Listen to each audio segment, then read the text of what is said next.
and welcome. This is Vishwajit, a physiotherapist from Siliguri, District Darjeeling. I am giving you a short knowledge about paralysis. Paralysis is a loss of function of the sensory nerve and loss of action of the muscles in the affected area.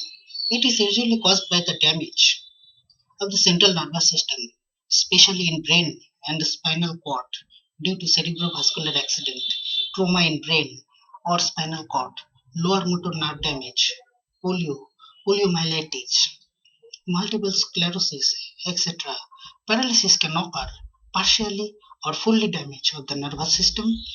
It happens when brain cannot send a sensation to the different part of the body for various reasons. Paralysis of the muscles in face, arm, and leg, one sided of the body, is called hemiplegia. Usually, hemiplegia result from the damage to the opposite side of the brain.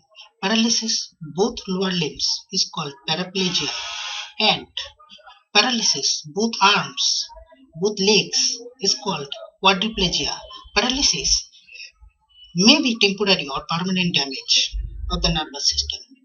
It is depending on the disease and injury, and depending on the character of the area of the damage and where it is occurred. How does a person become paralyzed? First of all, stroke. Almost 30% of the paralysis are caused by the stroke.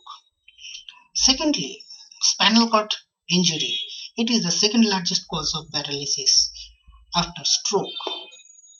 Spinal cord injury may occur because fracture of the spinal cord due to motor vehicles accident, sports injury, congenital deformity, traumatic spinal injury, spinal cord fracture due to natural disaster, and many other known and unknown causes involved.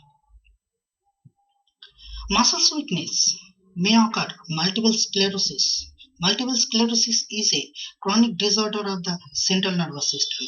Most people affected by multiple sclerosis, they will need mobility aid such as wheelchair, crutches because of fatigue, muscles weakness, or balance problem.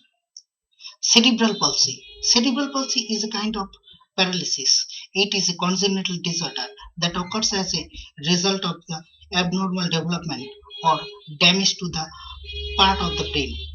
Muscle weakness is a characteristic symptom of this disorder.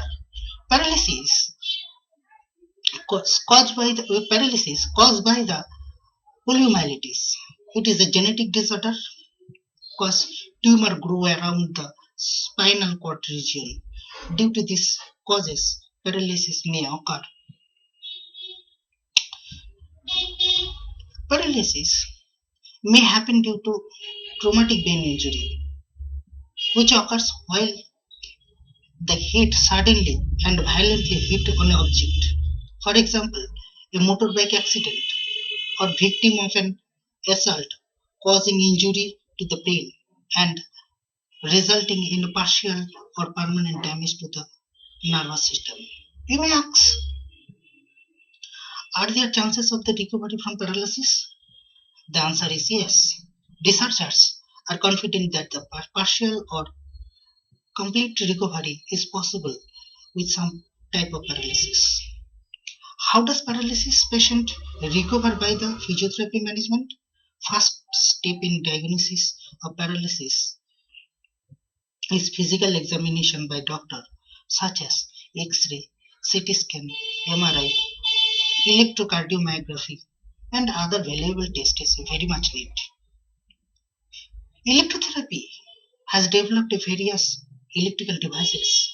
This helps recover the muscles function and re-educating the muscles function and nerve function.